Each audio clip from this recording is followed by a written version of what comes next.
देखो आज हूँ पूर्णमी। ये पूर्णमी अवसर में तुम एक फूलमाला तैयारी करू।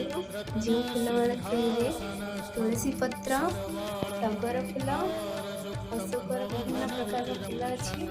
अशोक हलदिया, अशोक धड़ा फूल, अशोकर गोलापी, लाली, चाइना कनियारी, हलदिया, चंदन फूल, ये पद्म फूल अपराजिता।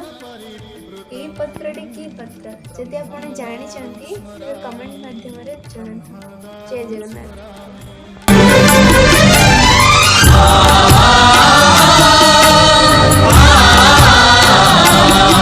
तुम्हें अनंत क्षय हे जगन्नाथ, तुम्हें अव्यक्षर हे जगन्नाथ।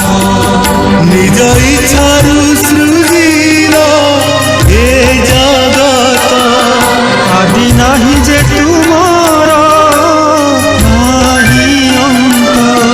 तुम्हें पवित्र ओंकार चिर सत्य,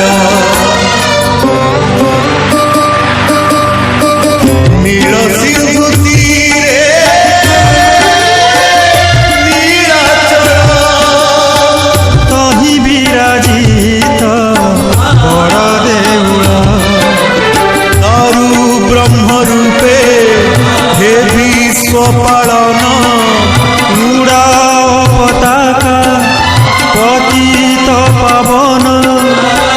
सत्य धर्म न्याय परिसंस्थापित, भक्तर तुमे होइछ हे नाथ। श्री जगन्नाथ